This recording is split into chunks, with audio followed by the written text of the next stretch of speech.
All right, it is 11 o'clock. My name is Sahil Munjal. I'll be moderating this oral presentation session.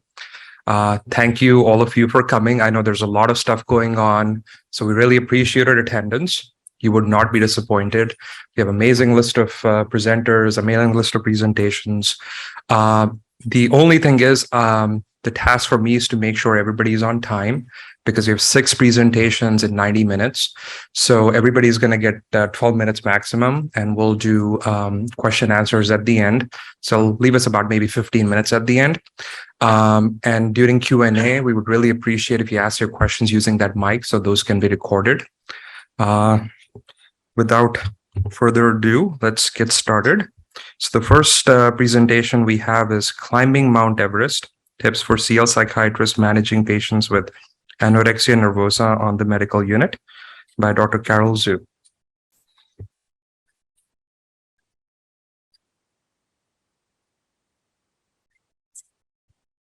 Thank you so much for the introduction. I'm just going to load up my slides here.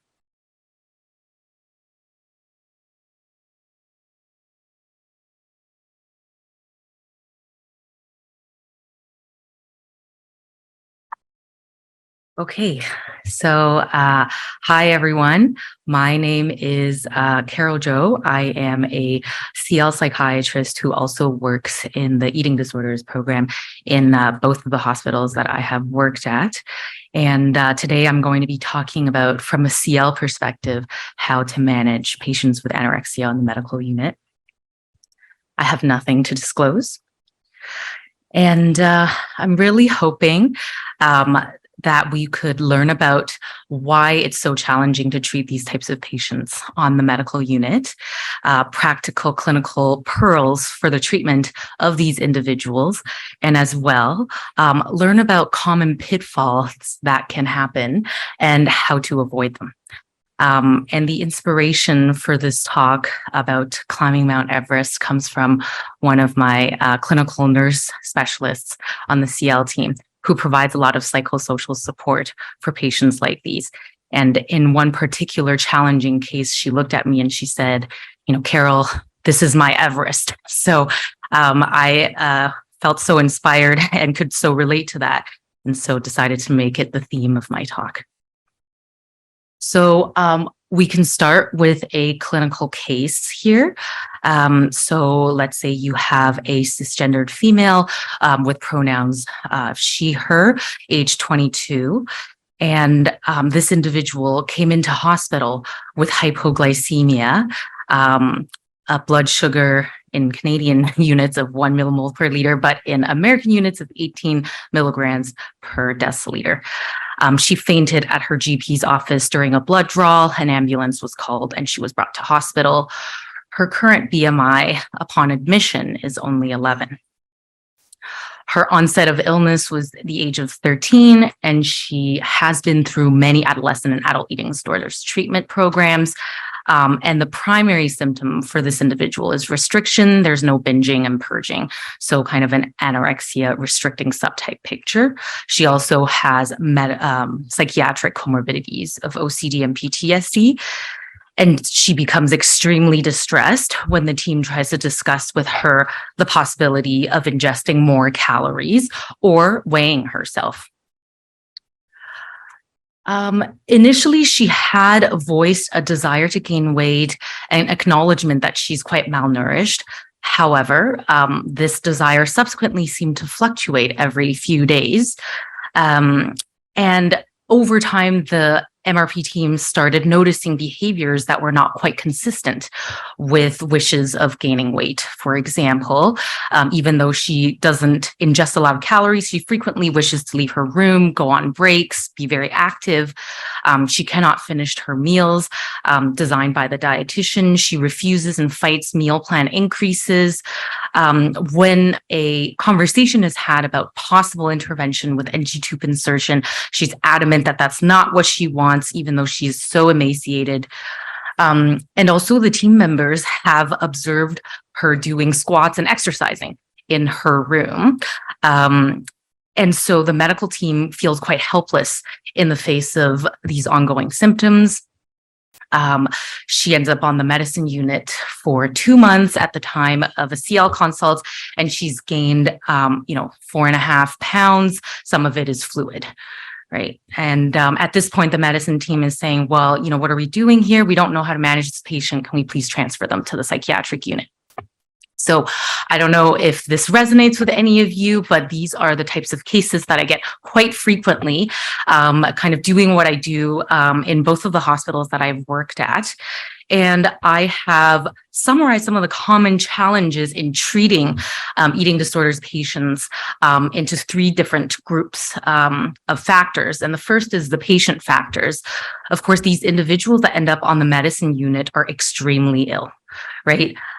They can appear very articulate and intelligent in conversation, very bright and smart individuals, but then they display these behaviors that are totally counterproductive to weight gain and actually recovery.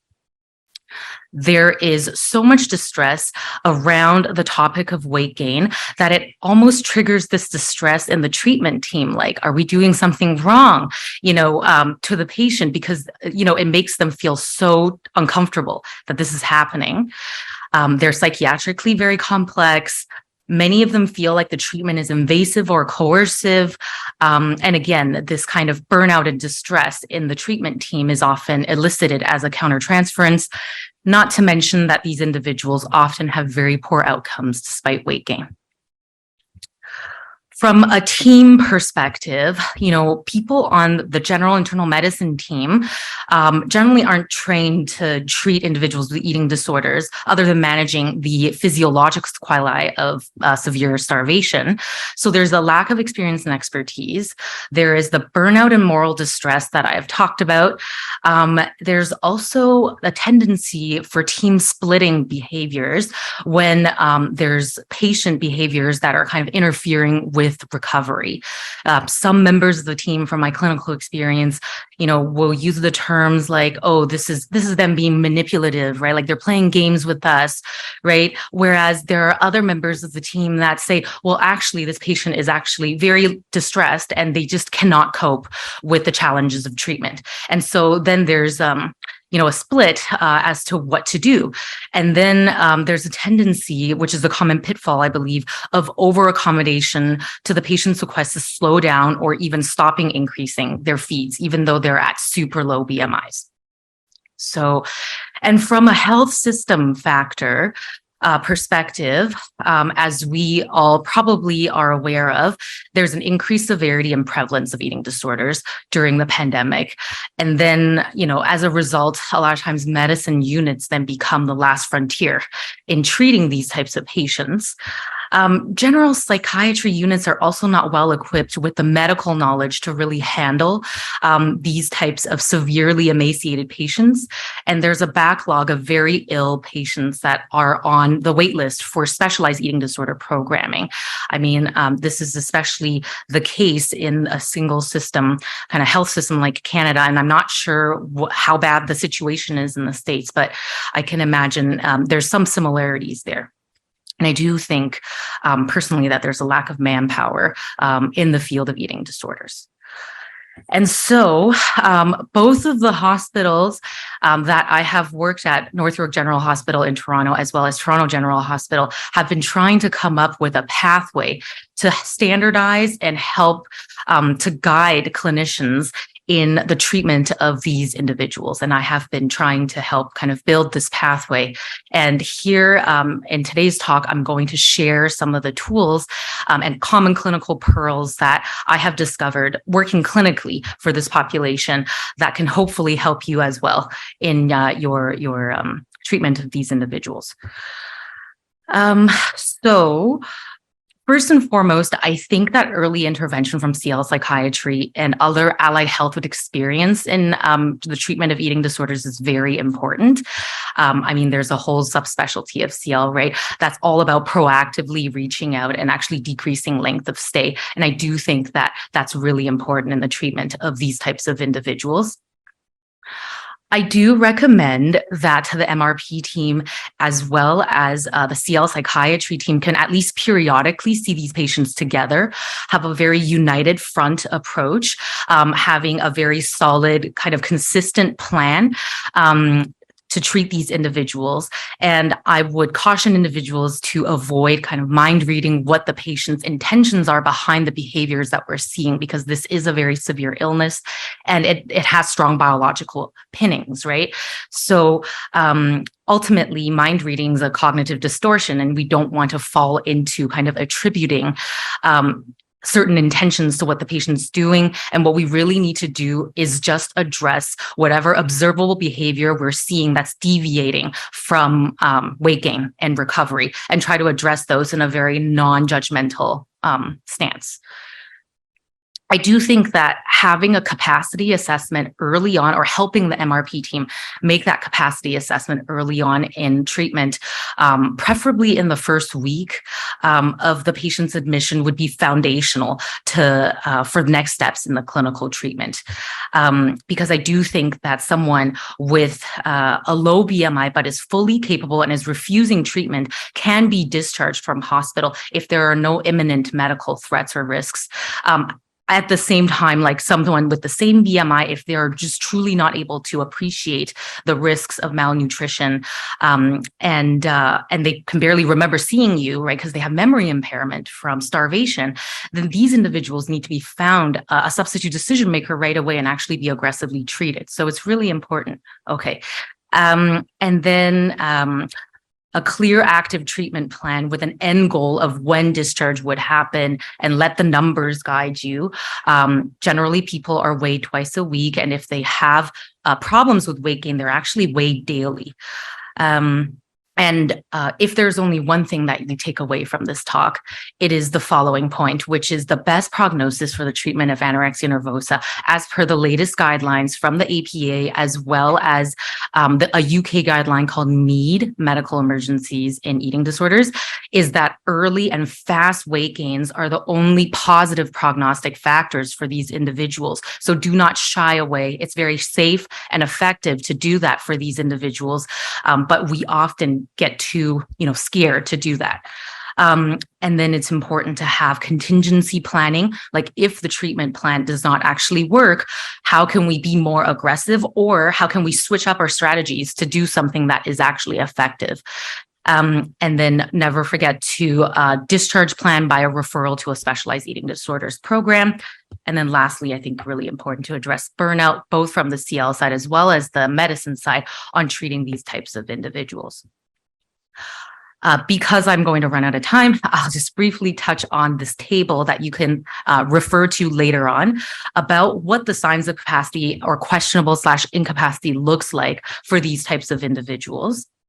And I will say that a clear and active treatment plan with an end goal will include all of these different points, right? And I recommend writing it down as a treatment contract and actually having the patient sign it, just so that they are on the same page.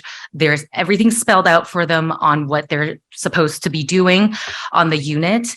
And like I said, talking about contingency planning, if the initial treatment does not work, we really want to avoid prolonged admissions where nothing is being done. I think it's actually ultimately harmful for both the team and the patient.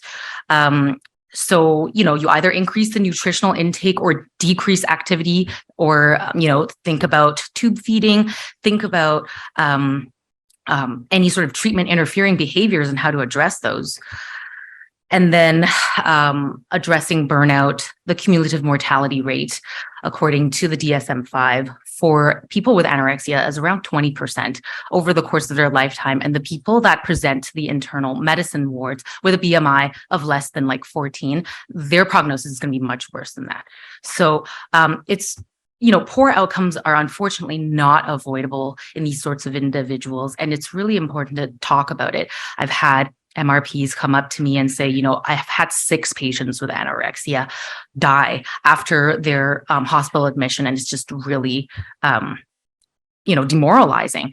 And there are a variety of hospital and community resources. The biggest one in Canada is called the National Eating Disorders Information Center, or NEDIC, but I'm sure that in the States, you guys have lots of different resources as well. I already talked about discharge planning. And then wrapping it up in our clinical case, the MRP team then consulted CL Psychiatry. They did do a capacity assessment, and she was found to be capable to make decisions regarding her health, but she was just very ambivalent and fearful about recovery. But we got her buy-in, and then a rapid refeeding protocol was actually initiated. A comprehensive treatment plan was actually signed by the patient, and this has happened to me. They generally make good weight gain over the span of 4 to 6 weeks. Although the BMI is not quite normal at the time of discharge, at least she was stabilized with no acute safety concerns. And then she was referred to a local eating disorders program. So yay, we did it. And yeah, that's it. And I'll be happy to take questions in the end. Thank you. Quick. So the next presentation is HIV-associated neurocognitive disorder review updates and controversies by Dr. Ashika Pence.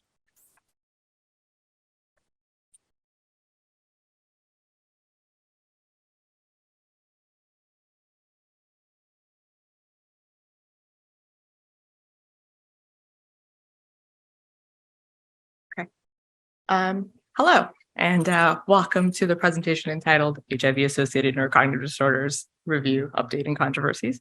My name is Ashika Baines. I'm a Consultation-Liaison psychiatrist at Mass General in Boston, and I do not have any disclosures. This presentation aims to review HAND in regards to pathogenesis, classifications, and clinical considerations. We'll also consider related debates in the current literature.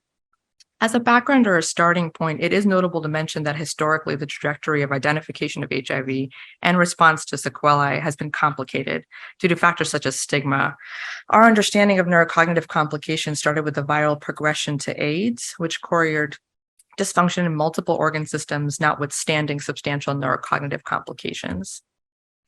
Evidence for persistent and progressive neurological injury and chronic HIV infection without treatment was observed in the pre-antiretroviral era. This is an outline from a paper in 1991. Thanks. This is an outline from a paper in 1991 discussing the clinical symptoms and brain atrophy found in patients with what was then termed eighth complex dementia. This syndrome was a subcortical dementia with some additional complexities in these findings due to opportunistic infections like PML. The advent of antiretroviral agents changed the spectrum of neurocognitive disorders associated with HIV. Initially, treatments started to show benefits in cognition. This paper from 1998 notes neurocognitive improvement with reduction of viral load, echoed a year later. This one from 2001 notes benefits for neurocognitive function in treated women. Then the literature starts to report persistent neurocognitive impairment despite treatment. This paper from 2007 presents that a majority of studied patients had impairment with severity of neurocognitive defects at treatment initiation being the strong predictor. This one from 2007 finds that history of immunosuppression, specifically a nadir CD4 count of less than 200, was associated with an increased prevalence of persistent neurocognitive impairment. So these results start to beg the question, why might this be happening? Specifically, why patients who are treated for HIV continue to have neurocognitive impairment. The current pathogenesis proposals include early CNS invasion with damage, this concept of not viral escape, chronic neuroinflammation, side effects from the therapy, and complexities with comorbid conditions. Evidence suggests that there is early CNS invasion and damage by a specific subset of monocytes that are particularly susceptible to HIV. They infiltrate the brain through the blood-brain barrier through normal immunological functions, and then the activated monocytes then facilitate infection of microglia and astrocytes.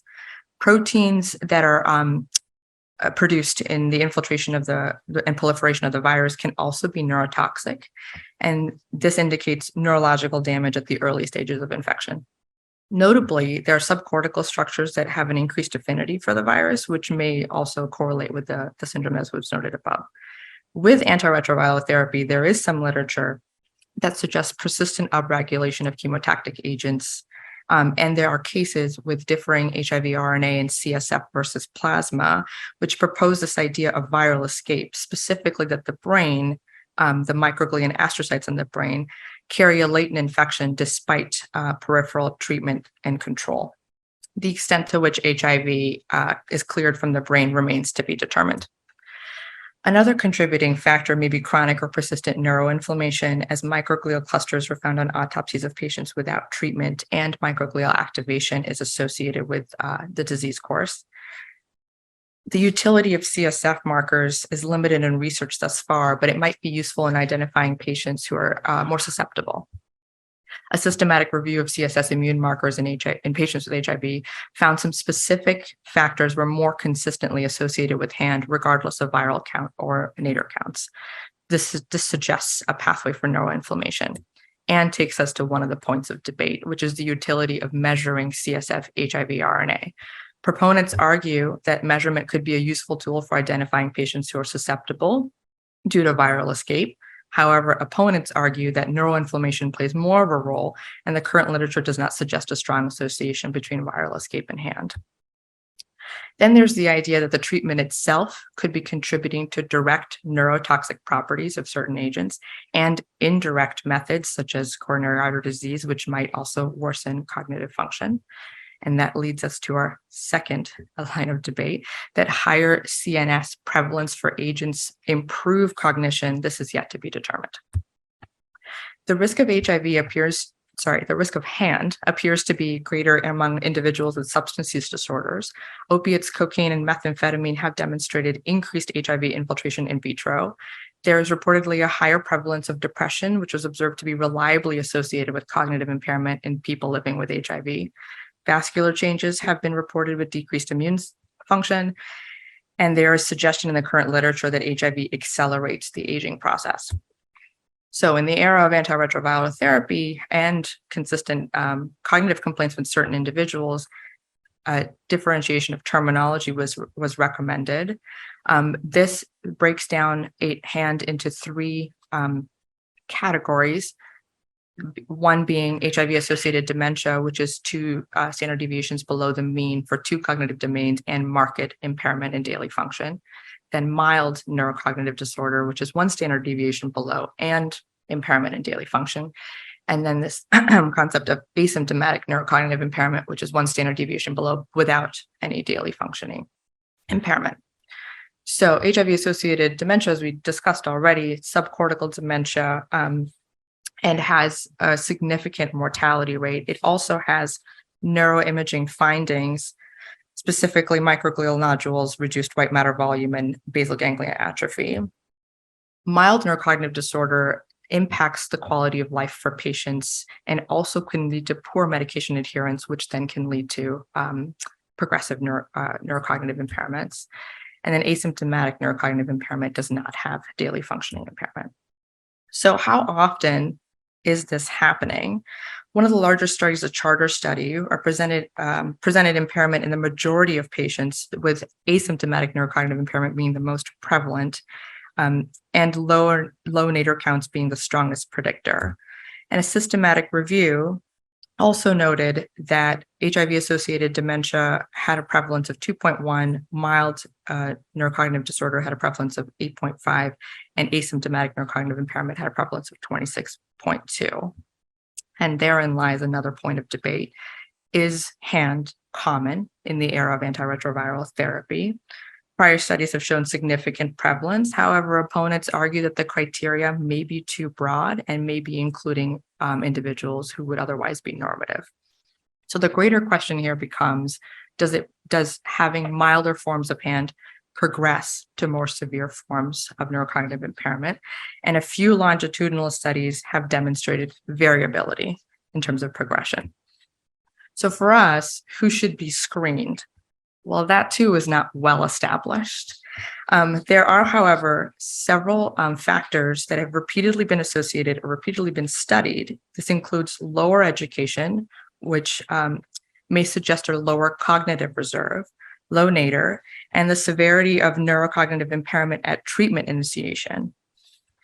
In terms of takeaways for clinical practice, some of the most important consideration is to exclude alternative causes, including malnutrition, polypharmacy, vascular depression, and others. There are no ideal screening tests. However, HIV dementia scales have been shown to be sensitive for the more severe forms of hand. And there is a suggestion that the threshold for MoCA scores can be recalibrated to be able to assess for more milder forms of hand. However, formal testing with a neuropsychological battery is considered to be the standard. And therein lies another debate, which is whether patients should be screened for asymptomatic neurocognitive impairment. Proponents of this argue that the prevalence is higher and it may be associated with a risk of progression to more severe forms, while opponents argue that there is no adequate screening tools, no consensus on treatment, no conclusionary evidence to suggest progression, and it may actually cause the patient harm to be able to be diagnosed with something like this. There's no pathognomonic neuroimaging findings for the more mild forms of hand, although the more severe forms we've talked about, but subcortical structures may be affected. So in terms of treatment, never downplay non-pharmacological treatment for these patients. Get them to engage with diet, exercise, and substance cessation, and be able to prevent other things that may be contributing, like cardiovascular risk, and promote compliance with antiretroviral therapy. In terms of medication itself, there's no definitive treatment that's been put forward. Compliance with antiretroviral therapy should lower the risk of progression of hand in the long term. Stimulants are used and have been shown to be helpful. However, they carry their own risk and sometimes can be toxic in the more severe forms of it. Bupropion is not shown to be that helpful, although it is also used. And there is no really clear evidence for any adjunctive treatment that may be used in this case. These are the key points to take away, specifically that in the era of antiretroviral therapy, hand classifications have changed significantly. The pathogenesis at this point is unclear, but includes CNS invasion, having the CNS as a separate reservoir, side effect of treatment, and amplification of comorbid conditions. The risk factors are not well established, but nadir continues to be something that we monitor, and also severity of neurocognitive impairment at treatment initiation. And there seems to be no real consensus on what to do in terms of diagnosis and treatment, but we are getting there and hopefully moving in that general direction. Thank you very much.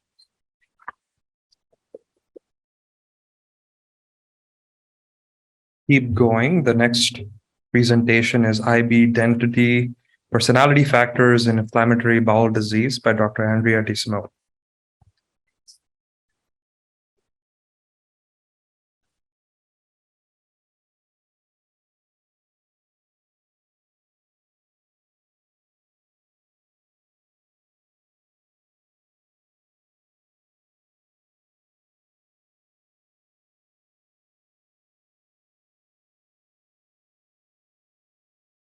Where does it go? Does it go here? Yes. Okay.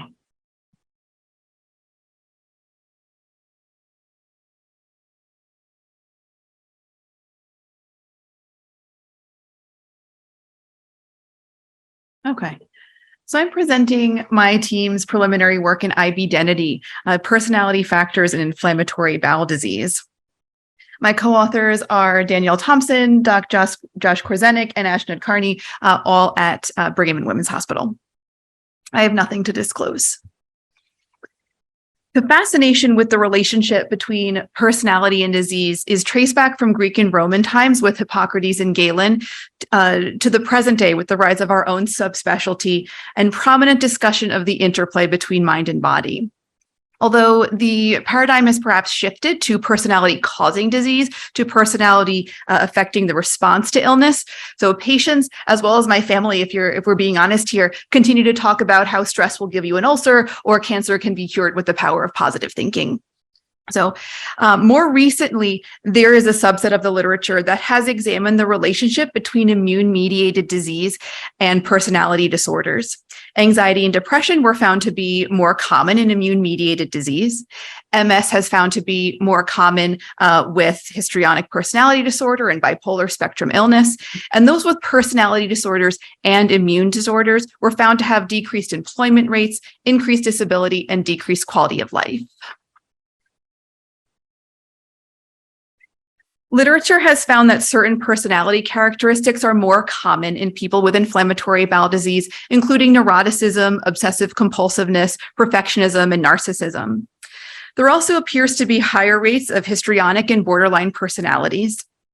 Personality patterns have been linked with increasing fatigue, decreased treatment adherence, and increased self-reported disease activity.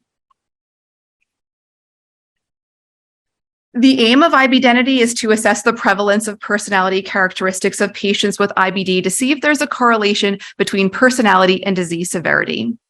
The subjects in our study are patients with endoscopy-confirmed IBD, so either UC or Crohn's, and who were identified through the EMR as having interest in participation in future studies.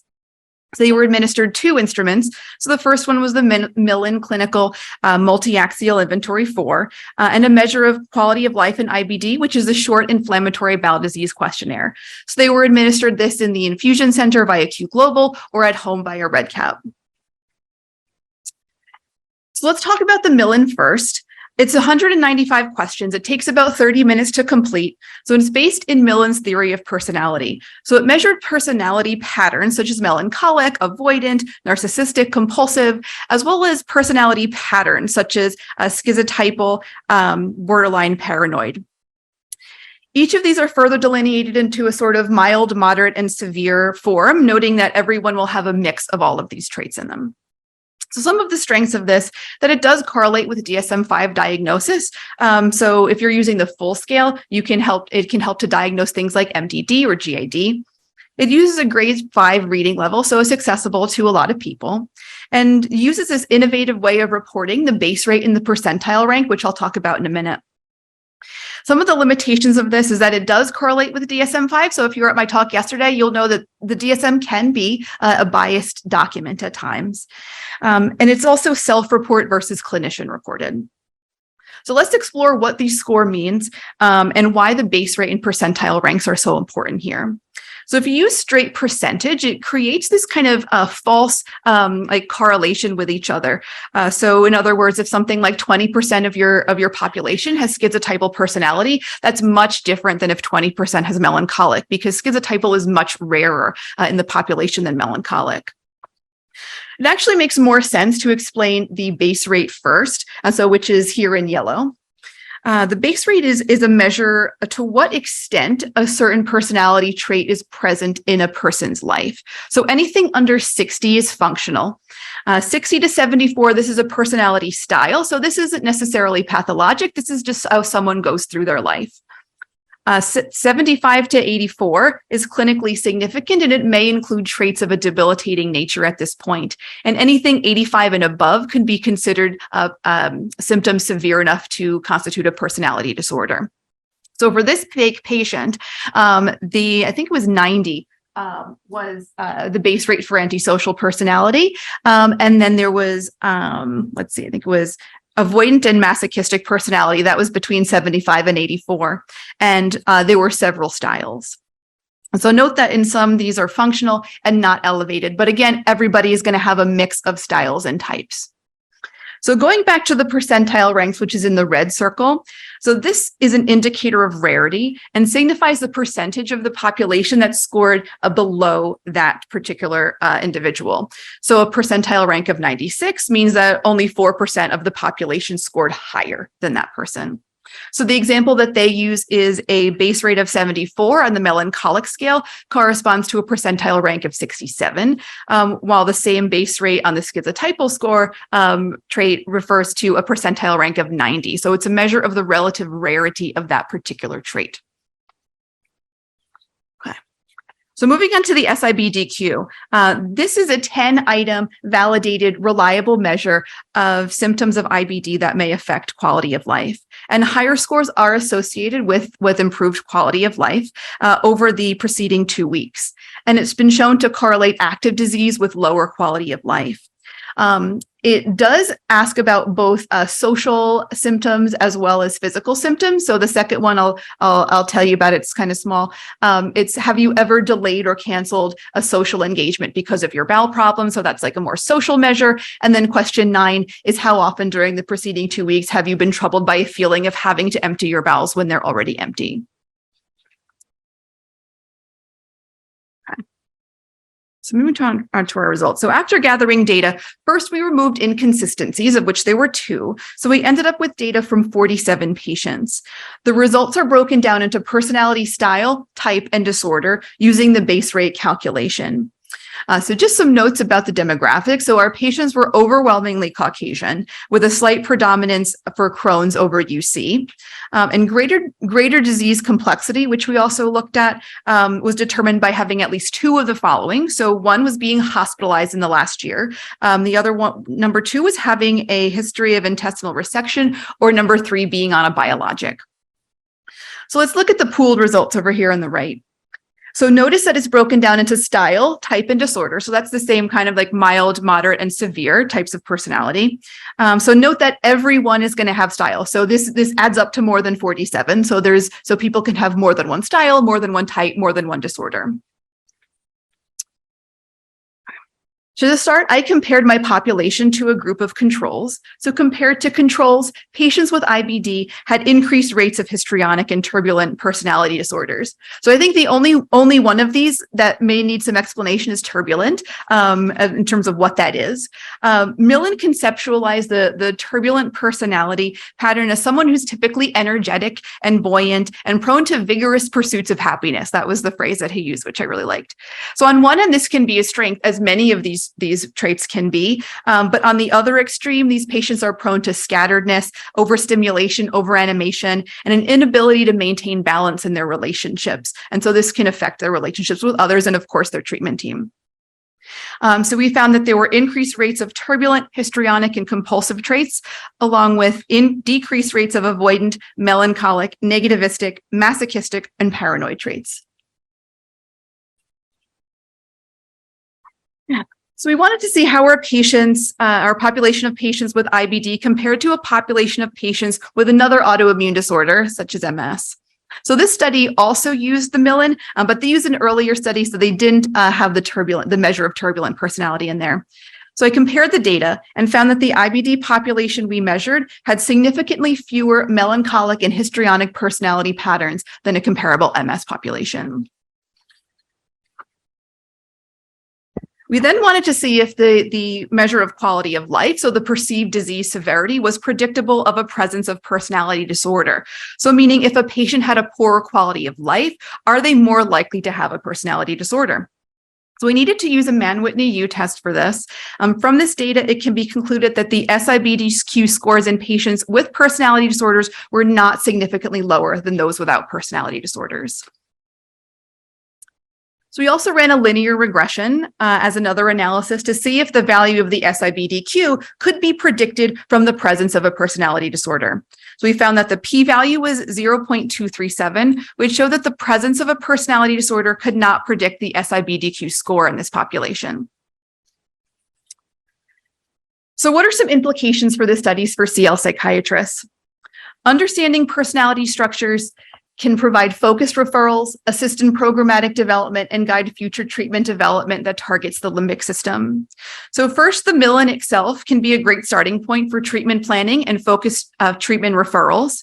So although I only focus on personality, the entire Millen itself does have the capability of assessing for other major mental illnesses such as MDD, GAD, and there's a measure for substance use as well. So this can guide referrals to see exactly what the patient will need.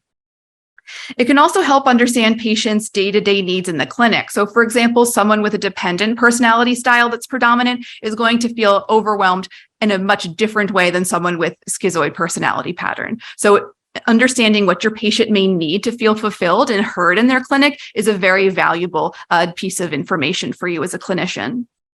Personality data can also support programmatic development in the clinic. So for example, the prevalence of certain personality types could support your need for an in-house DBT program or focused DBT referrals.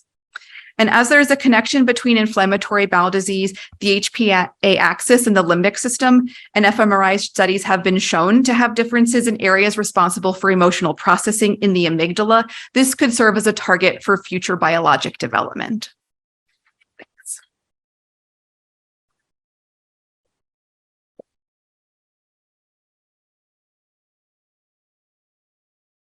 Right, let's keep going. The next presentation is outpatient opiate dose does not predict treatment refractory acute pain or high hospital utilization in sickle cell disease by Dr. Elizabeth Prince. Hello, thanks for having me. Let me just get these slides up and running.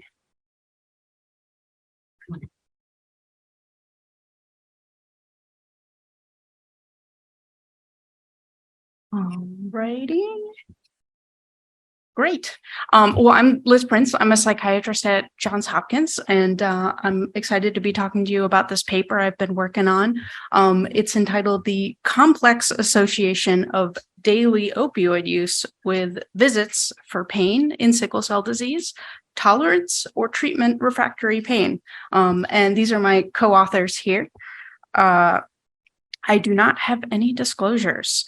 So to start with just a little bit of context, on inpatient consult psychiatry services, we get asked to see patients with sickle cell disease. And oftentimes it's really this small subgroup of patients who are in the hospital, 9 out of the last 8 months.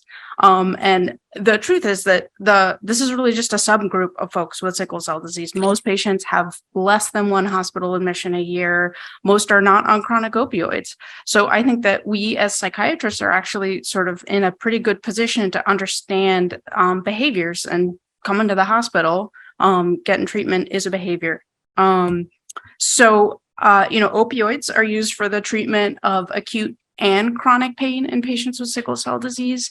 And how outpatient opioid regimens relate to acute care visits is of interest, because we know that high doses of opioids and being in the hospital a lot both carry some risk.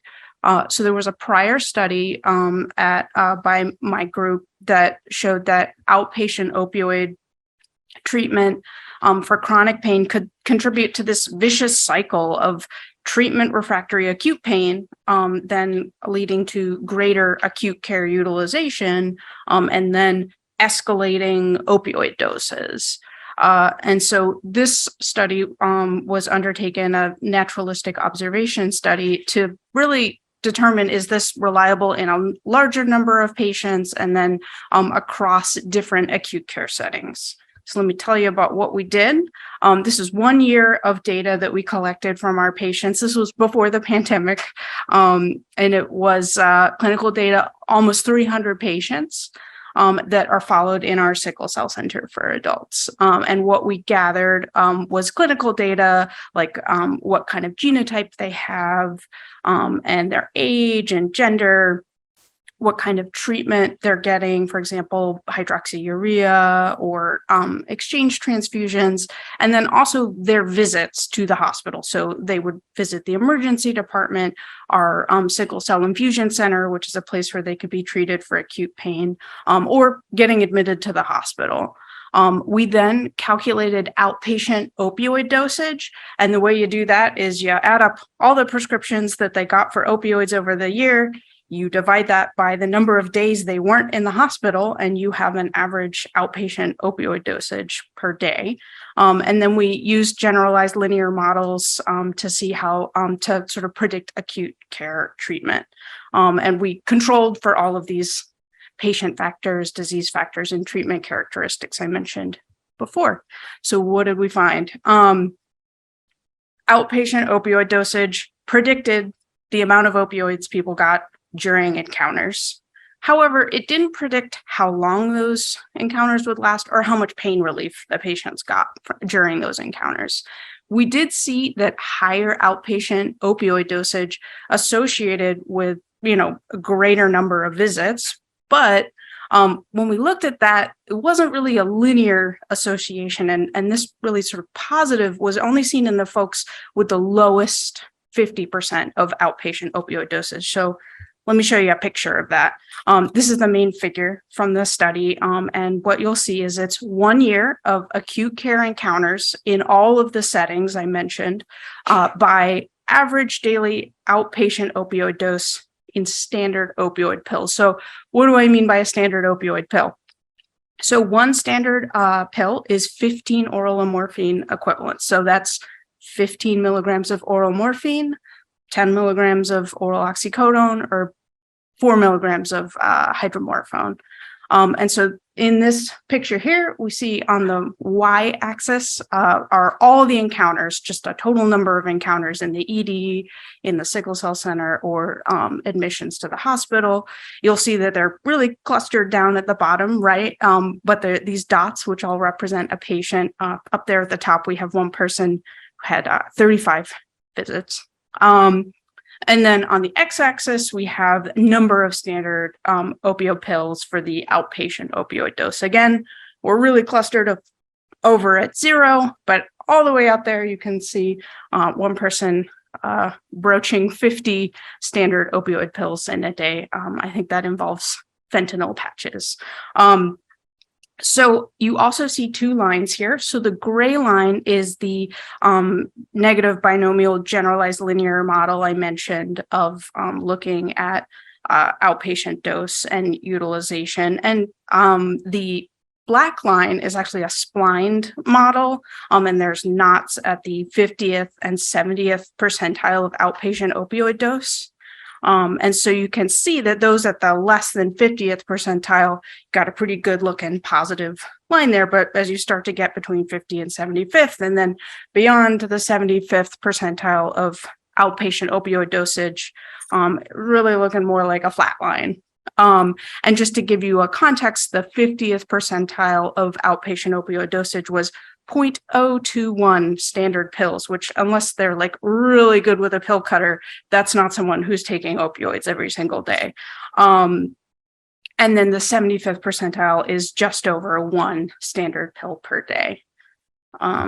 So talking about what we found, higher outpatient opioid dose predicted higher dosage during acute care visits, but they still got the same pain relief. So that's sounding a lot like tolerance to me, not somebody who has treatment refractory pain. The relationship between outpatient opioid dose and how often they're in the hospital was a little more complicated and suggested there's sort of 2 different things driving the bus here. So at lower levels, you have folks who are taking opioids intermittently. So presumably these are intermittent pain crises. The more they have those intermittent crises, the more opioids they're going to get. So you're going to get that straight line. However, folks on higher doses of opioids are probably people who are taking opioids chronically or having chronic pain. And so that's going to have a different association with utilization and more of that flat line that we saw. So what's next from this? So this was a study that really focused on the treatment of pain with full agonist opioids. We actually purposely excluded a group of patients who we've transitioned to buprenorphine because it wouldn't be possible to sort of calculate what the daily opioids for them. We also didn't really look at non-opioid pain medications in this study. We focused on acute care utilization. We didn't address engagement with outpatient care or medication adherence. Essentially, in this study for the opioids, we assumed everybody took everything that was prescribed to them. And then I'm a psychiatrist, as most of us are, and I didn't really get into any of the sort of psychiatric considerations in terms of depression or anxiety and how they might relate to this. So if you want to learn more about what we know about psychiatric considerations in sickle cell disease, this is my pitch for you to join us tomorrow morning. We're going to be talking about that in a workshop. So thanks again for having me. That's all I got. We're doing really good on time. Okay.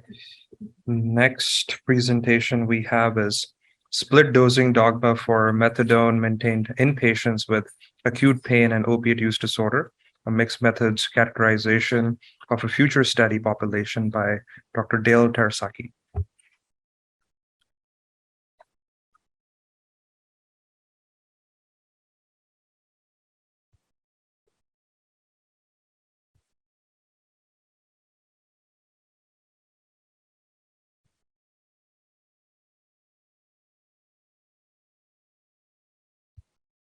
Okay, hi everyone. My name is Dale Terasaki. I am an internist, and so thank you for welcoming me to your conference. And I'm going to be talking about split dosing for methadone and a potential future study population. I work on the addiction consult service at our hospital, Denver Health. Nothing to disclose for myself or my co-authors. And the outline for my talk, I'll start off with a background on methadone split dosing, and then I'll go into an early exploration with electronic health record query. And then I'll talk about one specific patient interview that was done with consent, specifically about split dosing. And I'll end with some conclusions. So methadone for opioid use disorder. It's obviously one medication for opioid use disorder. Drug overdose deaths have been increasing dramatically in recent years. Over 100,000 reported in the United States in 2021. This is largely due to an increase in fentanyl deaths. And the treatment for opioid use disorder, the main treatments are agonist therapies, buprenorphine and methadone. They've been found convincingly to increase treatment engagement and also reduce mortality. These medications, including methadone, can be started in the hospital setting, and this is what we do all day, every day. Now, methadone is occasionally split, not given once a day, especially in the hospital setting where we have a lot of flexibility with this. A couple reasons is metabolism. This can be related to a medication they're receiving, like an antibiotic that speeds up metabolism, for example. And the other reason is pain. Now, the theory goes that with methadone, the analgesic effect is much shorter than the actual receptor occupancy or the half-life. And I've sketched out some diagrams here just to show sort of the pharmacokinetic profile. When you give methadone, early peak in 2 to 4 hours, and then it tapers off. A rough half-life could be considered about a day. That's kind of how we make some calculations, although it varies widely. Now, the alpha here, what does that refer to? That refers to alpha elimination, which is basically the serum levels changing in the blood because of distribution to the tissues. And beta elimination refers to the actual metabolism and excretion of the medicine. And so you see, the theory is that alpha elimination corresponds to analgesia. And if you split the dose, let's say TID 3 times a day, you extend the amount of time during the day that you're undergoing alpha elimination, this distribution to the tissues. That is the theory. Now we're going to go into a rabbit hole here. All right. So in my anecdotal experience, a lot of patients don't report this to me. And one of the citations that's given a lot of times is this article by Alford, Dr. Alford in 2006. And I'm going to read this quote to you. Methadone and buprenorphine, potent analgesics, have a duration of action for analgesia 4 to 8 hours that is substantially shorter than the suppression of opioid withdrawal, 24 to 48 hours. Now, this article has been cited over 500 times. And this quote itself cites 5 articles. I'm going to go through this super quick just to make a point. Citation number 1, it's a medical letter from 2003. It's unclear if there's any primary data associated with that. Citation 2, it is from the pain literature, not necessarily addiction literature. And it talks about buprenorphine, not methadone. And there's no clear mention of this pharmacodynamic phenomenon. Number 3, it's from the pain literature also. And it does kind of restate this exact quote a bit, and talks about alpha elimination and beta elimination, how that one of those corresponds to analgesia. Now, the quote from that citation doesn't have any citations. And there is a citation in the same paragraph that refers to a paper on chronic pain from 2002. Oh, sorry, from 1987. Number 4, this is from the addiction literature, drug and alcohol dependence, clinical pharmacology of buprenorphine. And so this is also focused on buprenorphine and also doesn't have clear mention of this pharmacodynamic phenomenon. Number 5 is a book chapter from the Pharmacological Basis of Therapeutics in 2001. Again, it's not clear if this includes primary data. So my point here is that there's likely minimal direct evidence of this phenomenon happening among patients with opioid use disorder who probably have a very different relationship with their opioid receptor and how drugs affect them. So my question is split dosing for methadone in the hospital for opioid use disorder actually effective at extending analgesia and or preferable to patients? There's many ways to investigate this. I'm not going to belabor all these points, but you can get anecdotal data, cross-sectional, cohort RCT, or even a crossover design might be interesting to investigate. As a first step, what I wanted to do is see if we can isolate this target population. And I define this target population as people who are stable on methadone. You're not titrating their dose when they come into the hospital. And then you make that decision, should we split or should we not? So can we isolate this target population in our records? Fortunately, at our hospital, we have a very standardized methadone verification form that's put in for stable methadone patients who are already open with a clinic. And it has some free text, but also some data that can be pulled a little more easily. And so we looked at over a 2-year period, these methadone verification notes. There was 894 in a 2-year period. 772 actually had their dose listed. And then 456 were admitted to the hospital instead of just an emergency department visit. 213 were considered stable. And I define that as their enrollment is verified. They're at an opioid treatment program or methadone clinic. Number 2, their last methadone dose was within 3 days of their admit. And then number 3, their dose was continued in the hospital. So 213 of those encounters, looking at non-duplicate patients, 162 of them. And to note, their mean age was 44.3, predominantly white or Caucasian race, 27.8% Hispanic, 30.9% female. A little bit more characterization of this non-duplicated potential study population. Mostly they came from medical teams in the hospital. About a third of them had surgery. In these data, about a third of them had an addiction consult completed, although that's largely an underestimate because we were not able to detect some of the consults. Only 13 cases or 8% had some kind of split dosing, although on further chart review, this is not split in the way that I'm talking about it for this talk. A little bit more characterization regarding pain. You don't have to read all these things on the side, but their mean pain score was 4.1 out of 10, which corresponds with moderate pain. Now, how many recordings of pain for all these patients was 4 or more, and that's 71%, so decent amount. We also have data from our EHR on satisfaction with pain management. And so all these things on the right are various indications that they may have been satisfied with their pain management. And about 13.1% of readings indicated satisfaction with pain management. That sounds really low. However, for all admits to the hospital, it's about 13.8%. So it's not too different. Okay, what is their dose? Their average dose is about 106 milligrams per day of methadone. And an interesting finding here is we split it up between low, medium, and high doses. The medium dose we defined as 60 to 119 milligrams per day.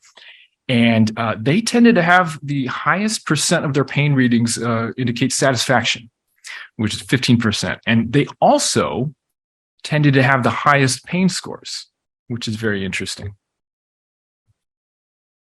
Okay, we're going to move on to a key informant. I got consent to interview this patient specifically about split methadone dosing.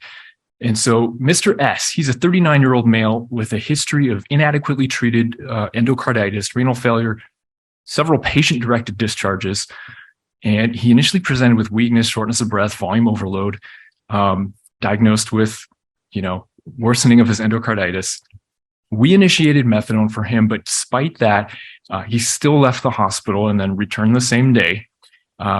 We were able to engage him in treatment, and he actually stayed at our hospital for a decent amount of time. His methadone dose was split to 40 milligrams in the morning and 45 milligrams at night. He was transferred to an outside hospital to get his valve repaired. His course was complicated by an empyema, needing a chest tube. So he clearly has pain issues or reasons to have acute pain. And when I came onto service, I was working with him, and I decided to consolidate his dose to 85 milligrams once a day. So here's some quotes I want to share with you. He seemed to indicate that this was not very effective when it was split. So you don't take an opiate and cut it in fourths and eat it every 20 minutes, eat a fourth, to get the biggest bang for your buck. You put it all in your mouth and you chew it. So you get to the point where you learn how drugs work in your system and how to control the action of it, whatever. When I was on the split methadone, first off, the dose I was on wasn't high enough. But as soon as you guys split it on me, it made it almost ineffective completely. As far as pain control, I didn't really notice the difference between having the dose split and taking the full dose. He did have some adaptations. You reassure yourself that at least you're getting some kind of medication in your body, even though it's not strong enough. It does kind of keep the cravings down just a little bit.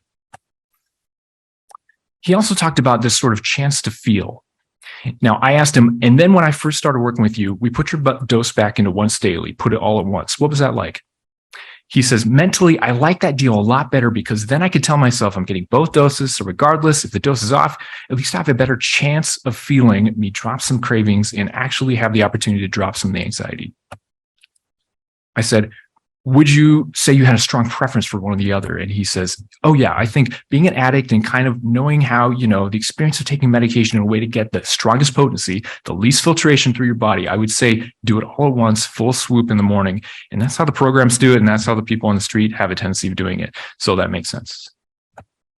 So in conclusion, I talked a little bit about the dogma of split methadone dosing, how it may not be based fully in evidence for opioid use disorder patients. We found it feasible to isolate this potential study population for the future. There was a lack of diversity among our potential stable methadone population, and so we should look into that. Methadone medium dose may be best for pain satisfaction, although that's unclear why as well. And this chance to feel among our interview patient, the chance to feel normal, it may provide this significant psychological relief that lasts throughout the day, may outweigh any hypothetical analgesic benefits specific to alpha elimination of methadone. And I have these diagrams again here with a dotted red line that may represent some sort of threshold below which patients just do not have that chance to feel relief and have kind of total distress is more in those cases. Obviously, some limitations to this early stage of our inquiry. And if we did do a study in the future, we'd have to control for a large number of confounders that was referenced in the last talk, other medications given, what type of procedure did they get, or did they get a procedure, and what kind of condition do they have, what kind of anticipated pain would they have. I just want to acknowledge the psychiatric emergency services staff at our hospital because they take ownership of doing these methadone verifications. Thank you.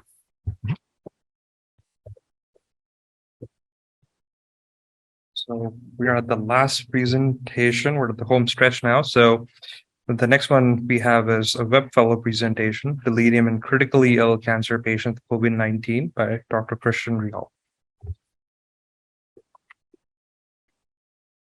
Let's see. Fine.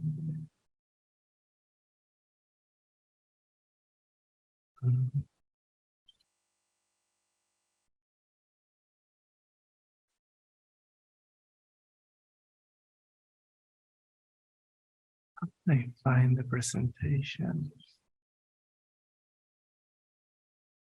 Sorry, I don't know how to find it. Is it on the desk? Oh, that's.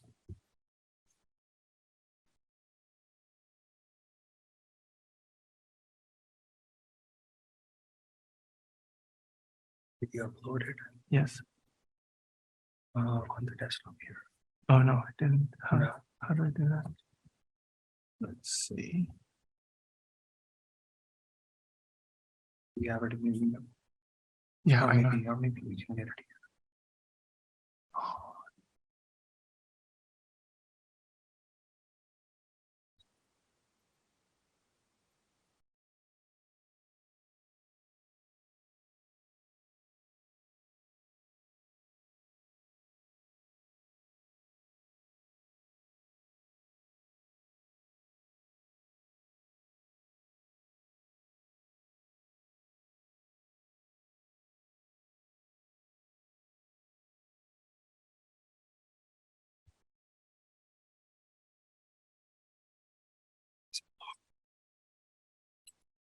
I can get it on my email. Yeah, I think that would be easier.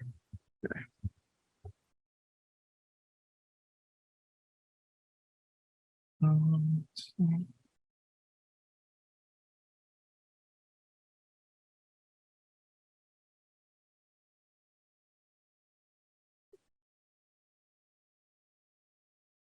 I'm really not.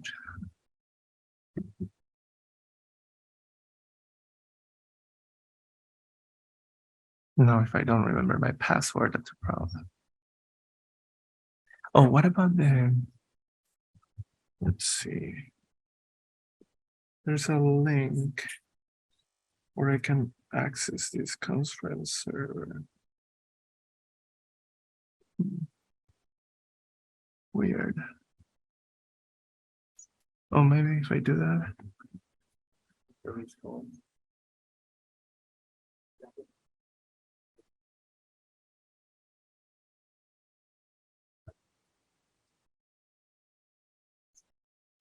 USB or anything.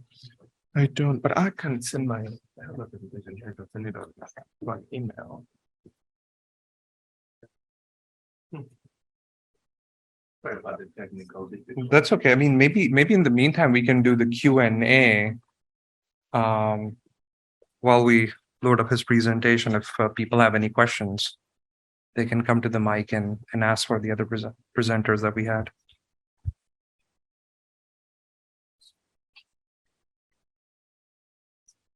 Hi, how are you? I had a question for the first presenter on the anorexia. So I'm the director for the SEAL service at NYU in Manhattan, and we definitely have many of the challenges you described with managing eating disorder patients on the medical floors. I think one of the biggest challenges is decisions around when a feeding tube is indicated clinically and trying to come to a consensus with our medical colleagues about like what are the benchmarks for that. And then once it's determined that, yes, we need a feeding tube, and, if the patient is refusing, what's your process look like to manage that? Oh, thanks. Thanks so much for your question. So a little bit of background, according to the latest guidelines, the amount of weight gain that's optimal for someone with anorexia on an inpatient setting is around 4 pounds a week. So that's an aggressive amount of weight gain. And that is about 3,500, sometimes 3,800 calories of intake, 3 meals plus 3 snacks a day. We generally start individuals at around 1,500 to 2,000 calories, very quickly push it up to the endpoints that I said. And if this person, if the person that you're treating is consistently failing these kind of parameters that have the best prognosis for them, I think that's when a tube should be considered. Of course, if the patient is fully capable and declines the tube, there's not really much that you can do about that. Although if their weight has then plateaued and they're like no longer gaining, I actually think it probably is better at that point to discharge them, because there's nothing more that you can do that's actually going to be helpful for them on the unit. And the thing is, individuals can also become hypermetabolic in the process of regaining their weight. And so then a large amount of calories consumed does not necessarily actually mean that they get to continue to gain weight. So then, I mean, it's a bit tricky, but yeah, if they're incapable, I would definitely get SDMs to consent to a tube. But then that's also very distressing, because if the patient does not want it, then you may have to use high dose antipsychotics to kind of snow them right through the process, which is not pleasant for anyone. So it does become very distressing for everyone involved. Thanks. Okay, thank you for your patience. Now I have the slides. There. Okay. Hi, everyone. I'm Christian Villarreal. I'm a previous research fellow at Sloan Kettering, and then we're going to talk a little bit about today on COVID-19 related delirium in cancer patients. Let's see.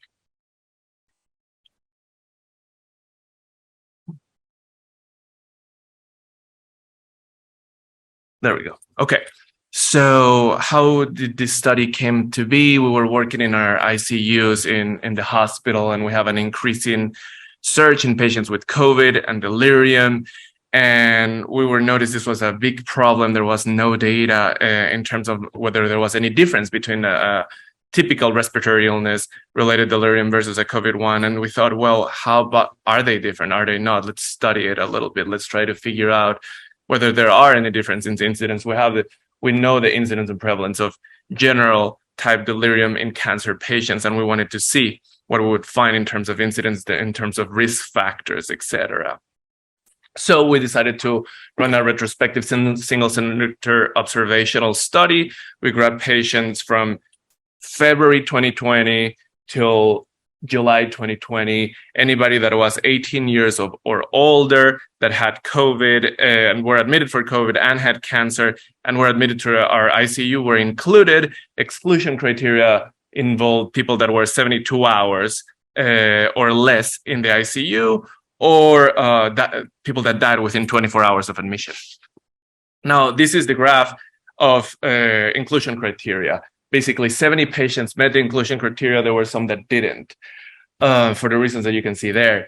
Now, how did we diagnose delirium retrospectively? We have a set of really, really well-trained nursing staff that do twice a day CAM ICU in all of our patients.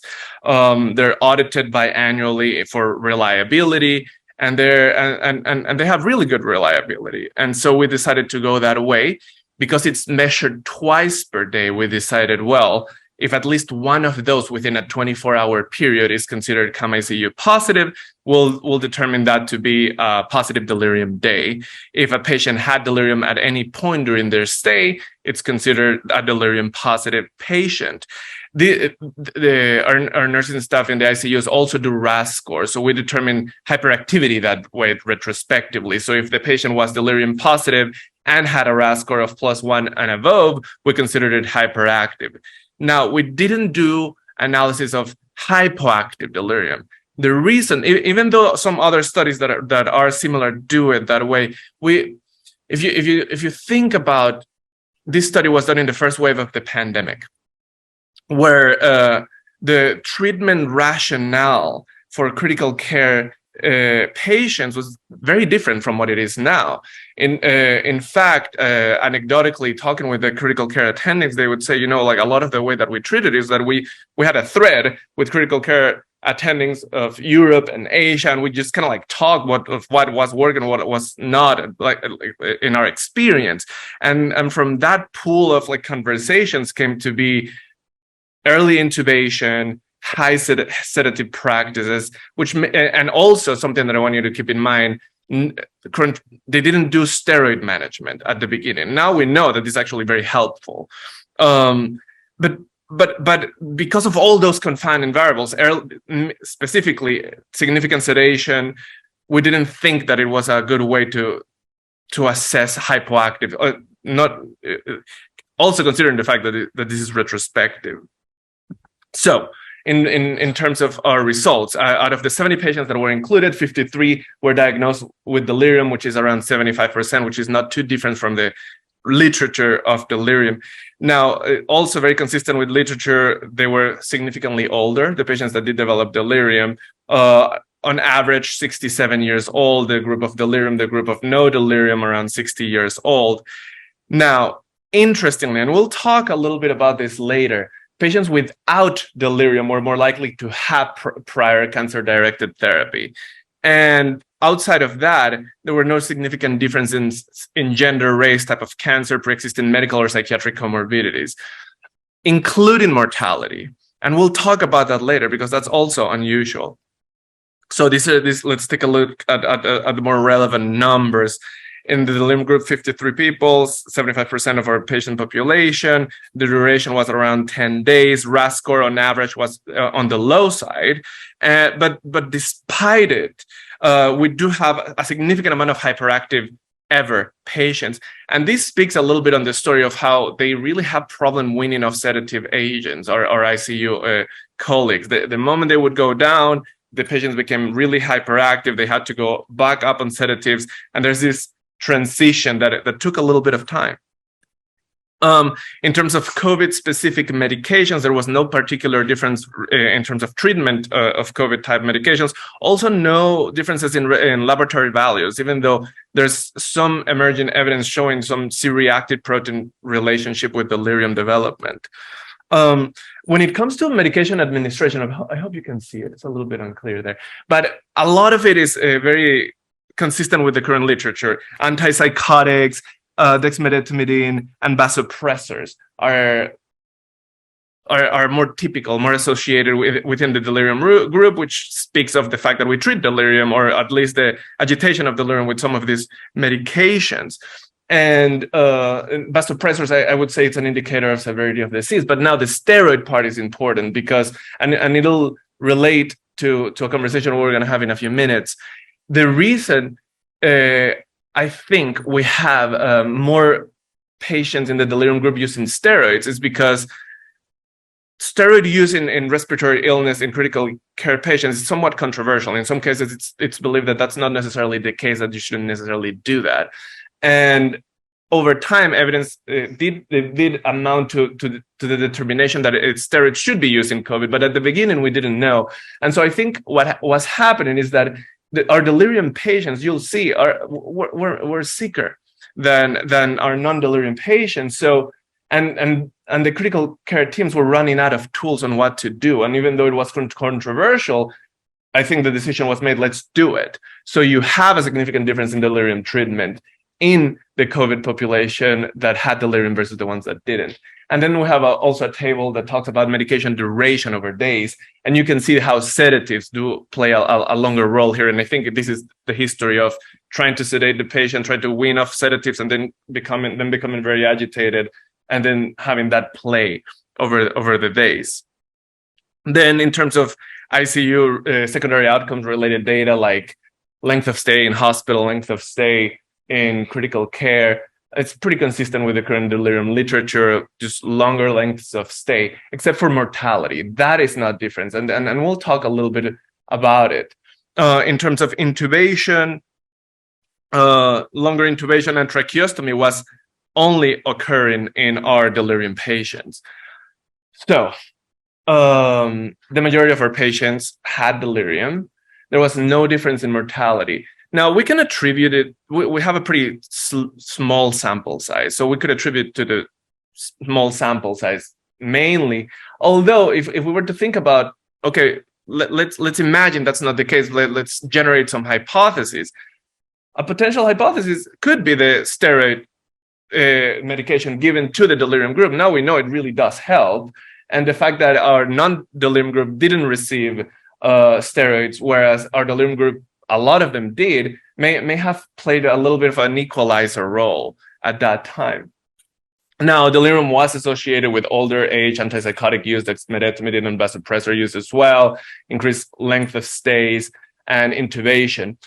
The other point that I thought is very, very interesting and worth mentioning is the fact that our delirium patients, there was a significant difference that with cancer-related therapies. So patients without delirium were more likely to have cancer-directed therapies. And that could be also a sample size related thing. But if you look at current evidence, in relationship between cancer-directed therapies and their development of delirium, it's mixed, but mostly trending towards the assumption that cancer-directed therapies do have an association with delirium, in fact. But if you look at this data even more in detail, nuance, you'll realize that most of this evidence comes from cytotoxic agents specifically. And then looking at from that perspective and looking at our data, and even though I have grouped it in various like sort of groups of medications, you can see if you go to the supplementary material in our study, it's impressed, but you can see it online already. You'll see exactly what type of medications were used. But around a third of our patients were receiving cytotoxic agents. It was mostly immunotherapy related or hormonal type therapy. So then that does bring up the point of a potential hypothesis. So if we think about immunotherapy agents as not necessarily neurotoxic, and if we think about the cancer being pro-inflammatory and hence producing an increased risk of delirium, maybe there's a hypothesis there to work on that we could, I think it's worth investigating further. And that's it. Thank you.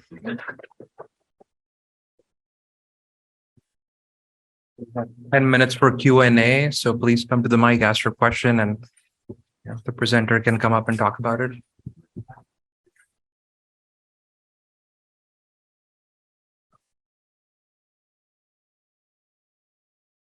This is also a question for the first speaker. I'm a CL psychiatrist. I practice in a very, very resource poor place. Like I'm the only faculty in my program. So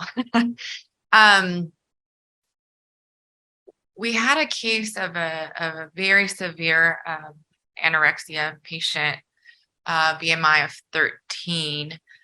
There's a lot of cognitive stuff. At one point, it looked like she had catatonia. It was just really, really severe. We had a really hard time refeeding her. And admittedly, we gave recommendations to how to avoid refeeding syndrome, but she still got refeeding. So how do you manage that with the recommendation that you were talking about of getting them to gain weight quickly? So I don't know how to do that. Totally. If we had more time, I actually, if you refer back to my slides, I added additional ones at the end that talked specifically about each part of the active treatment plan, just giving some guidance on kind of what to do. I think the presence of refeeding syndrome symptoms, in terms of the numbers itself, is not concerning. As long as you're checking the electrolytes and replacing them, there's not going to be long-term physical sequelae. So actually, it's not uncommon in the first week of rapid refeeding for these numbers to go down, specifically phosphate, sometimes potassium, and of course, thiamine. And adequately replacing these in a timely manner leads to no long-term adverse effects. And sometimes when people like languish on these wards for like 2 months, they're like, oh, but it's okay, they didn't get refeeding syndrome. But actually, that's because you're not refeeding them, right? Like that's why, so don't be afraid if it happens. Like when you're in an inpatient hospital setting, you can always aggressively replace these electrolytes, and it's not a problem. I have a question for Dr. Terasaki. Treating pain in patients with opioid use disorder in the hospital is always a really challenging scenario. And you bring up the point of this, patients are taking opioids every day and they have this typical way they take it and sort of this like psychology behind that. So I'm just kind of curious, like we always say, well, you're going to get it on this schedule and this is the dosing we're going to give. I wonder if what your thoughts are on really addressing that psychology of it and understanding more like, well, how do you take opioids on a daily basis and trying to actually meet patients sort of there? This is probably a controversial, approach, but I just sort of, as you were talking, sort of thinking about, how we take what they do every day. They come in and we say, well, we're not doing that for you. We're going to do it totally differently. That's a great question. Thanks for asking that. Definitely pain management in patients with opioid use disorder could be a whole another couple hour talk. But I'll just say that The big thing we run into more often is under treatment of pain for opioid use disorder patients. Normally, what my team does is advocate for the patient to get adequate acute pain analgesia. Usually, the oxycodone 5 milligrams Q4 PRN is not going to cut it for them. It's going to be a little sprinkle. They estimate the MME of methadone for a lot of these patients is in the thousands or like over 1,000. Now, that doesn't mean you have to match that MME necessarily, but usually we're advocating for 10 to 20 milligrams Q4 PRN for oxycodone at least, or oral Dilaudid. It's always a weighing of risks and benefits. Usually the risk of undertreated pain is pretty high, and it leads to them leaving the hospital and relapsing. And so that goes into the equation there. As far as the psychology of it, when patients with opioid use disorder are using opioids, it's often largely a function of the opioid they're using. And for example, fentanyl is very common these days, and that's so short acting. They don't like it. Usually they wish it was longer acting, and so they're sort of just dictated by the pharmacokinetic properties of fentanyl.